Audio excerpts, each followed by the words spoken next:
On today's episode of Teaching in Higher Ed, number 461, How to Not Fight Artificial Intelligence and Lose, with Dara Ryder. Welcome to this episode of Teaching in Higher Ed. I'm Bonnie Stahoviak, and this is the space where we explore the art and science of being more effective at facilitating learning. We also share ways to improve our productivity approaches so we can have more peace in our lives and be even more present for our students.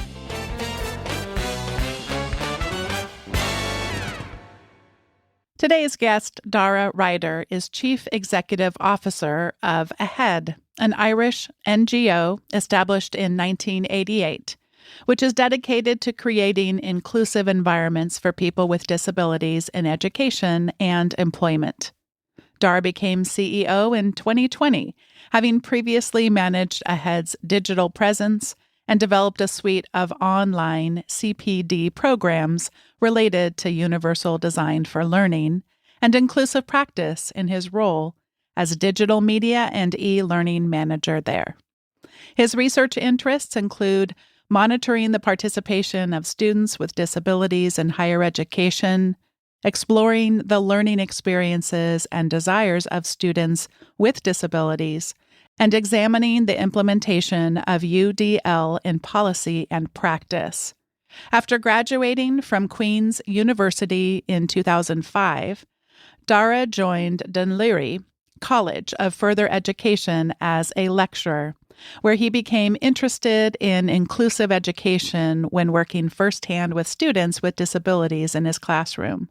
When the opportunity arose in 2008, he joined AHEAD, where he's been working ever since on creating inclusive environments in education and employment for people with disabilities. Dara Ryder, welcome to Teaching in Higher Ed. Thanks, Bonnie. It's lovely to be with you today. I've been looking forward to this conversation ever since you agreed to come on the show. Would you start by giving us a layperson's definition of artificial intelligence? Yeah, sure. I suppose it's important to say, look, I'm not an AI expert, just a very, very interested observer. I come actually from the background of the inclusion of people with disabilities in higher education, and really just understanding how we need to kind of reshape our approach to education in response to the increased human diversity that we see in our classrooms. And what I'm finding is there's actually a lot of overlap in the conversations around AI and these conversations around inclusion. And that's why I've been kind of pulled into it. But I'm really kind of, I suppose every day find myself going down a new AI rabbit hole. So it's lovely to externalize some of these thoughts with you today. So in terms of AI, I suppose a layperson's definition, I suppose really it's about the development of systems that can perform tasks that we would typically associate with requiring human intelligence. That's it at its kind of simplest form. So when we think about those tasks, what are we talking about? Things like understanding natural language, understanding visual perception, looking at speech recognition, how we understand the sounds that we make as human beings from our voice. Also things like physical skills that require dexterity. So if we think about things like robotics and how AI is used within that, or other processes like decision making. So it's really about all the cognitive and physical skills that relate to those tasks that we might typically link with human intelligence. And ultimately, the goal of AI, I suppose, is to create machines or software that can learn and reason and adapt like humans do and perform those tasks that maybe previously might have been thought of as requiring a human level of intelligence.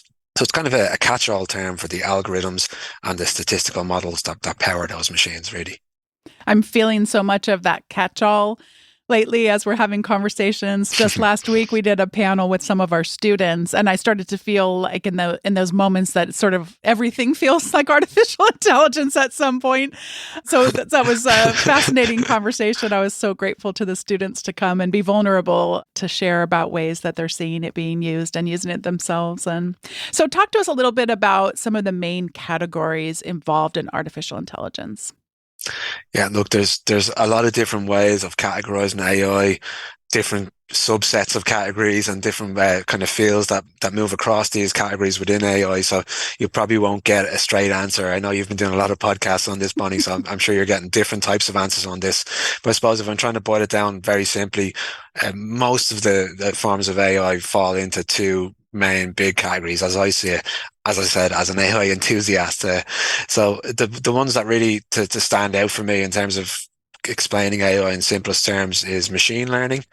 And the second one is called natural language processing. So, what's machine learning? Well, basically, it involves training algorithms to recognize various patterns and make decisions based on data that sits in front of it. So, I suppose the process of machine learning, it involves feeding data to the task that you're trying to train the machine on into a machine, to allowing it to learn from lots and lots of samples of that type of data or that type of process. And essentially, once a sufficient number of examples have been gone through, the machine then has the capability or can begin to process new and unseen examples and return accurate results. So it's able to adapt and learn from what's happened before and what's been fed into it before. And it's able then to encounter new situations, new encounters, and produce the accurate results similar to what a human would do. So I suppose if we think about that from a teaching and learning perspective, we might think about this as the machine engaging in active learning. It's learning by doing, and now it's able to respond to new situations based on that previous activity. The second form is natural language processing, and we might think about ChatGPT, which is causing a big stir right now across academia. That would largely fall into the category of a natural language processing AI. So I suppose in simple terms, natural language processing makes it possible for humans to talk to machines. So in ChatGPT, for example, how that works, it's trained on a massive amount of text-based data to learn patterns and relationships in language. And it uses that knowledge then to generate natural language responses in return. And essentially, it does that by predicting the next word or sequence of words in a given text. And by doing that repeatedly over and over and over, the model learns to generate natural language that seems to us to be coherent and contextually relevant to whatever text input that we've given it as a human interacting with it. So whatever, I suppose when you ask ChatGPT a question, what it's essentially doing is predicting a coherent response based on everything that's been fed into it before. So it's putting one word in front of the other, almost like learning to walk until it eventually kind of learns to run. And so it seems really super intelligent, but essentially it's just a very smart prediction engine. So it's probably a little bit more similar to maybe the rote learning approach, where somebody is kind of learning what sounds right from the previous instances and repeating that back one word at a time. Oh, I love how you've brought in those comparisons to how some of us approach teaching. That's really helpful for me to wrap my heads around these broad definitions. And what's even also helpful for me to understand a little bit better about artificial intelligence is to hear about it in our daily lives. So, would you share a little bit about where people in general might start to see artificial intelligence? And then I'd love to hear specifically in your life where you're seeing it show up. Sure, yeah. I mean, I suppose it's really important to say that there's a lot of talk about AI now, but it's not at all new. I mean, AI has been around for decades to varying levels of success. I mean, way back in the mid 1990s, IBM's Deep Blue computer, which is an AI machine, defeated the world chess champion Gary Kasparov for the first time. So that sort of shows you like how advanced already it was at that stage of the game. So, but in terms of our daily lives, look, people are interacting with AI every day, have been for a very long time. If you're a user of Netflix, you might think about how you're being recommended different types of shows. Equally, when you go on Amazon, you might be recommended different types of products based on your usage of the internet or based on what your device is listening to you and what you're saying in conversations. So all of that information has been taken into an AI engine, and it's been used to hopefully recommend useful products, useful shows. Things like your sat nav is powered by AI. Things like your voice assistant. So Alexa or Siri is using that kind of speech recognition to first of all understand what you're saying, and it's then using natural language processing to understand what you want from that and spit back at you something that's meaningful. So all of these things in your daily lives, if you ever played a computer game, that's generally speaking going to involve some form of AI in the background. But even then, when we think about the big stir that's been caused in academia at the moment about writing, I mean, we've been using AI to assist us in writing for a long, long time. So all our spelling and grammar checkers there's some form of AI sitting in the background to varying degrees of complexity. But more increasingly, as we move through 365 in Microsoft getting more and more advanced, we see things like Microsoft Editor, for example, which is getting more complicated in terms of the types of suggestions it's making for us in terms of how we phrase particular sentences, the conciseness of our language. It's even giving us scores from our spelling and grammar and our, how we write and how clearly we write. So we've been using these things for a very, very long time. So that's quite important to say. In terms of how I've been using it, if I suppose the most recent wave of AI that's been taking us over, so things like ChatGPT, we also have image creation tools like DALL-E, which is another open AI tool. ChatGPT is also an open AI tool. So my own usage, I'm using it now. I'm finding it really useful. I'm actually using it pretty much on a daily basis now in some form or another. So I'm using it for meeting preparation. Like if I'm a very busy person generally, so I don't often have long preparation windows for meetings. If I see a topic on the agenda, but I'm not sure about, maybe it's a new policy directive or something like that, I'm asking I'm asking ChatGPT to summarize that policy document for me. And it's giving me a nice, meaningful summary. Okay, it's not making me an expert on this policy, but it's giving me enough to have a meaningful input at the meeting where otherwise I might not have had that opportunity. I'm using it in my writing now to help me to reframe. If, for example, if I'm writing a paragraph, we all have that feeling where sometimes we're just stuck and it feels like a word soup in front of you. And I'm asking ChatGPT to help me out, simplify it for me. And then I'm not just taking that and pasting it in, but I'm using that as a kind of reframing and a starting point in my writing as well. And then increasingly, I'm using the image creation tools within my PowerPoint presentations. So I'll give you an example. Recently, I was doing a session on universal design for learning, and I was trying to get this analogy of not really being able to get to the pedagogical parts of universal design for learning without addressing the kind of baseline foundational digital accessibility stuff. So in other words, making your Word documents, your PowerPoint documents accessible. So I wanted to give the analogy of it's like having a really fancy living room furniture but out in the snow. Like, so you haven't got the foundations, you haven't built the walls, you've just got the decoration. And I couldn't find an image in my stock imagery, so I asked DALL-E to create one for me. So I created this beautiful imagery of a living room sitting out in a very snowy, serene field. So that's an example of really cool ways that you can use AI to help you with your efficiency and your productivity. But I see this is only the beginning for me with these types of tools. I can just see that we're going to explore all sorts of new and interesting ways to use them. Oh, you're making me so much want to go try that out. I got really interested in, and I actually recommended a Instagram account where the entire account is made up in someone's imagination of toys that don't exist. They look really creepy, and I can't remember the name of it, but it'll be in a show that's either coming or already happened.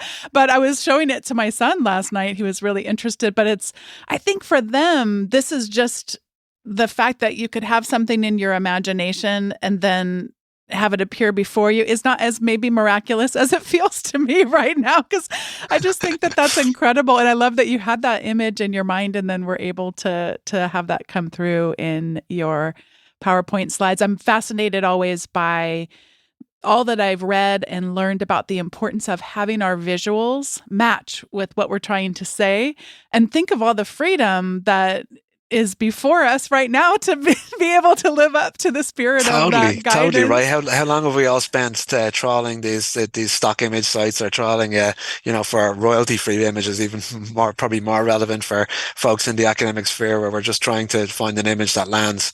And now we have that really creative potential to use these tools. And for me, I just find it immensely exciting as a kind of phase that we're in with AI. That who knows what both ourselves as academics and our students as well, what ways they might use AI within their own work. The sort of potential seems to be almost limitless.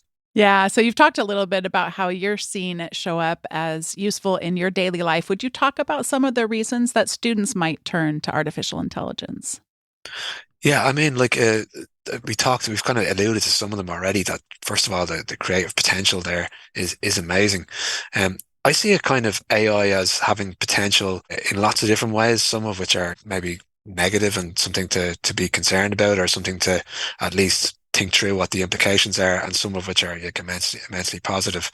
If I touch on the positives, because to be honest, I think there's enough people engaging in what I would consider almost a moral panic about what's happening in higher education with regards to ChatGPT and academic integrity.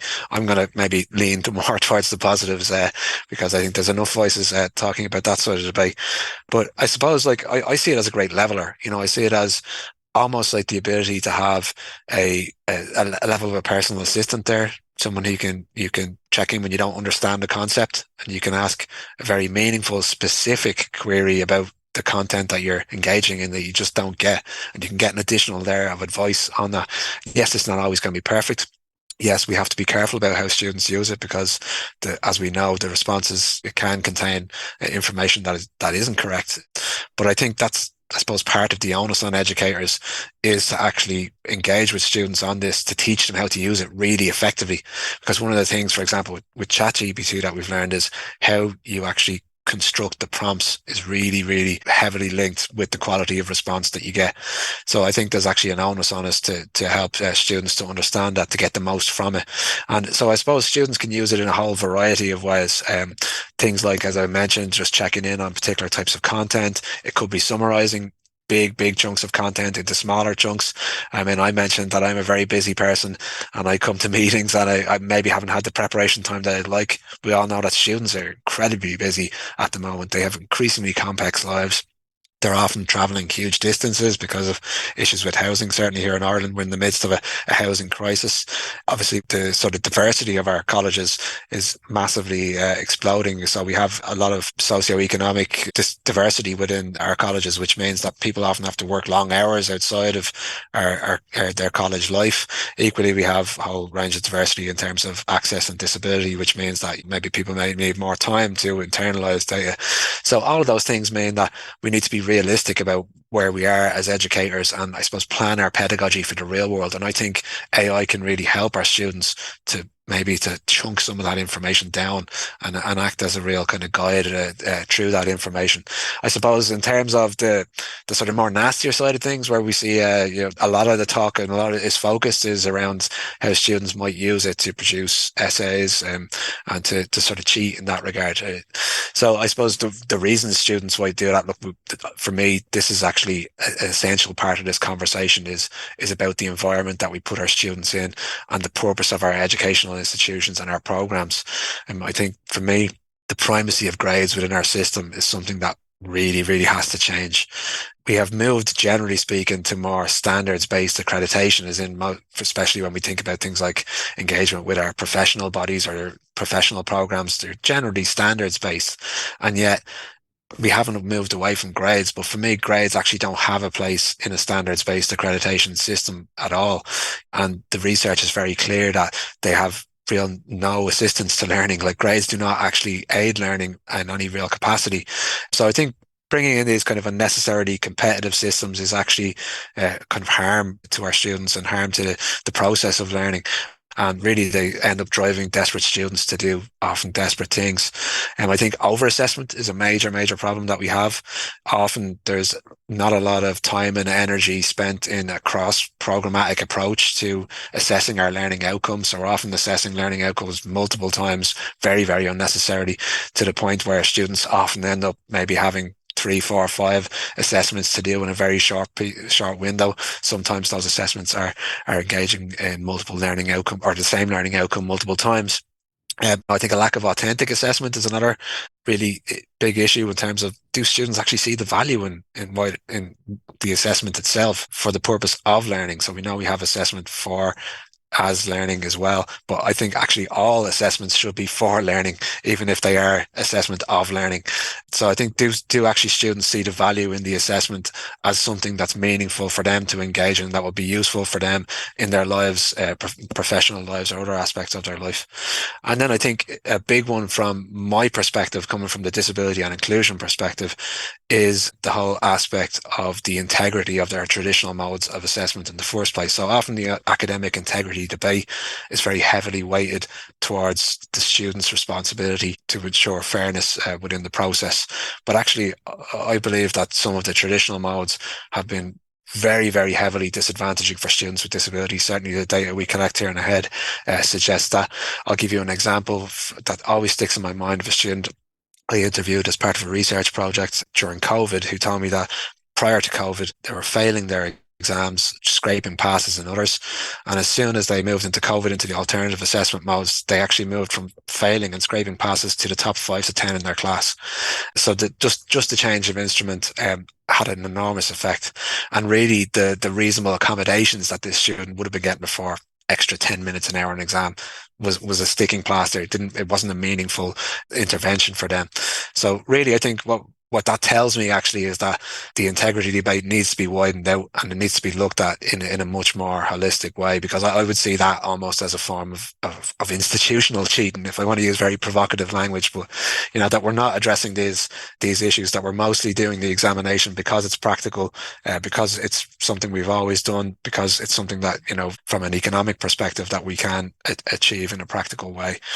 So I think those are some of the reasons why I think students turn to maybe the more negative aspects of AI, because they need a way out. They're desperate, so we really need to think about that in a very holistic sense and think, how can we create an environment, first of all, where students are motivated to learn for the purpose of learning itself, where they feel entrusted enough, I suppose, that they can share what's going on in their lives and that they'll get the flex that they need to engage meaningfully to demonstrate their learning. Wouldn't that be a wonderful place to both begin and end? that could be presumed, and this is such a challenge and an opportunity, because we can do this as individuals, and yet our individual work is limited by the number of people that can do this in solidarity. Would love to have you share a little bit about an alternative to our response to artificial intelligence being to fear it, lock it down, try to prevent people from using it, try to, when is the new Turnitin or whatever the plagiarism, when are they going to come out with their latest iteration that will rid us all from this thing that we fear or makes us angry or roots around at our sense of identity and what it means to be an educator? Talk a little bit about a culture of trust. Yeah, it's $1 million questions. So I suppose one thing is that culture does take time to build, right? So it's not something you can switch on overnight. I think it's important to almost talk a little bit first about what the response that you were talking about, Bonnie, about this kind of move to lock things down. Well, first of all, it's just a fool's errand, isn't it? Like, I mean, I think if we're honest about it, like, this is not something that is going to be a successful strategy. It's just not possible. So while you might increase the numbers of people who are caught under these surveillance systems, really all you're doing is enriching a bunch of grifter companies, in my view, that will have very largely, mixed results. And really, people who are smart and want to do this will do it anyway. I mean, most students, for example, aren't taking ChatGPT, asking it to write an essay and turning the essay in without doing anything with it. And we know already that the tools that are available so far are very poor at detecting any kind of alterations to initially AI produced text. So that's the first thing. It's a fool's errand. It's kind of like, I almost bring it akin to back when the record industry tried to respond to Napster originally.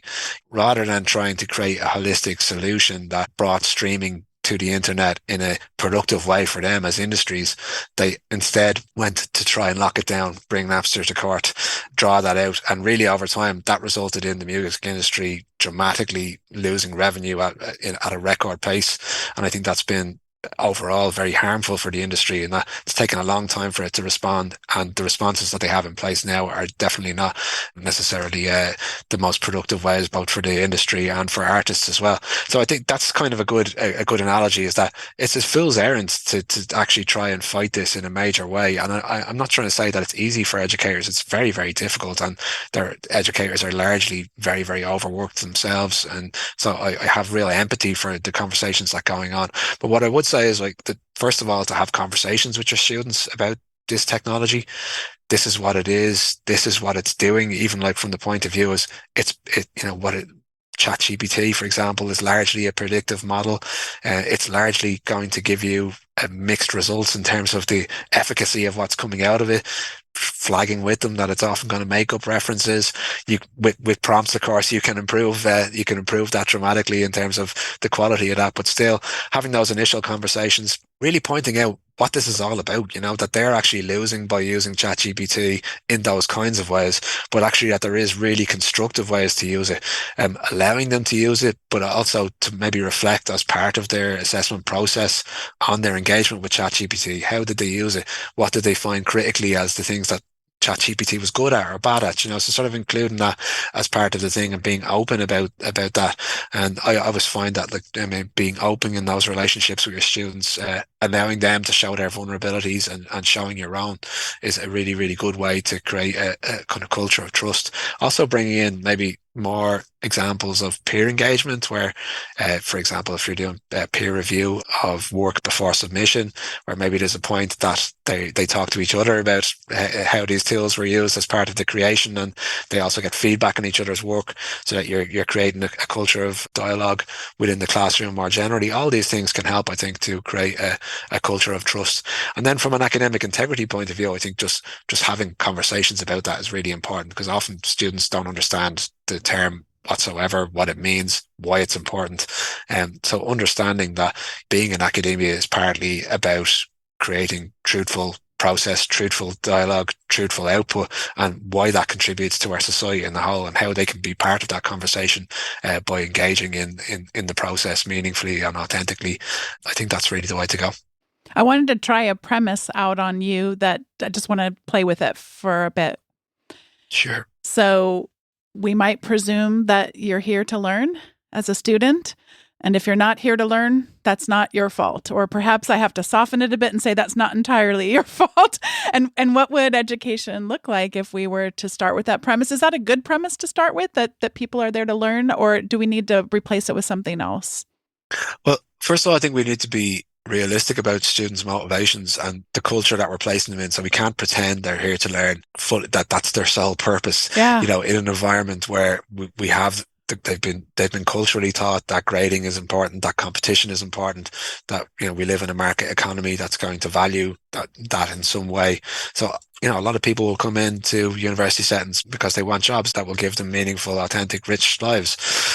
So I think it's important to have those conversations at the beginning, that how can learning assist them in their goals, really is what it's about. So it's about linking the goals of the course and the goals of you as an educator to how that can help them in their real lives, and help them to understand that, if they're using these tools to kind of take shortcuts, that may seem like a good approach in the short run, but really in their longer term goals of being the best that they can be in their job, and if that is what their goal is, that really it's not going to help them, that they're only kind of storing up problems for themselves later in life, that they may get a B grade instead of a C grade this time around, but actually, they're storing up problems for themselves later in life, because they'll be exposed very quickly in a workplace setting, where there's potentially much closer between a boss and an employee than there would be in maybe a classroom of 400 students and an educator, and the time to ratios there just don't match up. So I think that's really what it's about. It's about helping them understand how your goals and their goals align,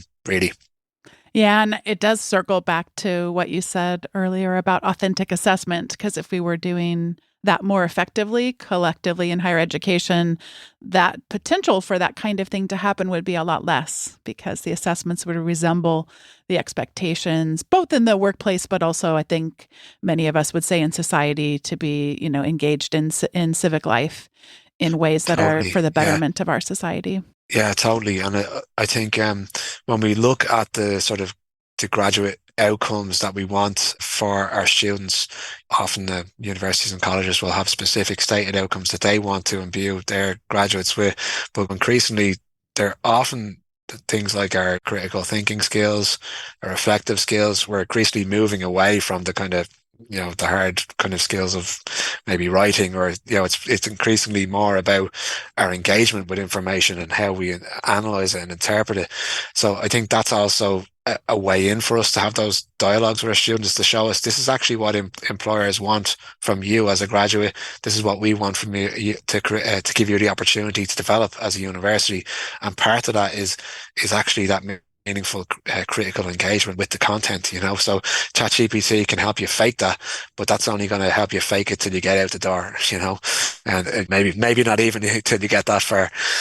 So I think having those kind of conversations with students to show them the value of the assessment for the purposes of how it can help them in their lives and how it can help them to develop as human beings. Yeah, and I think if we're experimenting with it ourselves, then we're going to be probably in a better position to speak with credibility. And because we've seen what it's capable of doing, and that's I don't know what kind of makes it an interesting thing to consider how our own engagement with these new technologies, and as you said, some that's been around a while, but maybe we haven't had a chance to play with as much, can be helpful in this endeavor. Yeah, totally. I think even engaging with that with your students, and I think it's useful if you can have that dialogue with your students. How are you using it in your life? This is how I'm using it, and you can show that you have some kind of understanding of what it's all about. I think that has serves a dual purpose. I suppose one is that it shows your own kind of vulnerability in a way, or that you're willing to explore and use these tools to support you in your own work. It shows that you have an understanding of them, so that you won't have the wool pulled over your eyes about how students are using them. But it also gives you a point of being able to draw lines about, asking your students, well, look, what do you think is reasonable for me as an educator to, accept in terms of you using these tools? Like what's actually useful to you to use these tools that doesn't prevent us from actually addressing the learning outcomes and moving forward and developing as students. So having that kind of honest conversation with students, I think, is useful. This is the time in the show where we each get to share our recommendations. And I wanted to recommend the article that was the impetus for me inviting you to today's conversation. And that is one that you wrote called AI is Here. If we fight it, we'll lose, and so will our students. And this is from the Ahead Journal. I'm going to link to that in the show notes and hope that people will take a read. A lot of our conversation is based around that article, but I felt like I just really appreciated the ways in which you expanded my imagination beyond sort of the fear-based and the resistance-based and into something more nuanced and I believe helpful. And I mentioned, maybe a couple of months ago about our family deciding to invest in YouTube. I forget what the paid services, but we don't have to watch commercials anymore. It's lovely. It's absolutely lovely. But man, does that algorithm really get dialed in with me, because it presents me with a lot of videos from what I would best describe as tech bros talking about all their tech bro stuff. And one of the things that I like to watch about is how artificial intelligence is showing up in our daily lives. And so there's a guy who runs a channel called Daily Tech, and that's TEKK.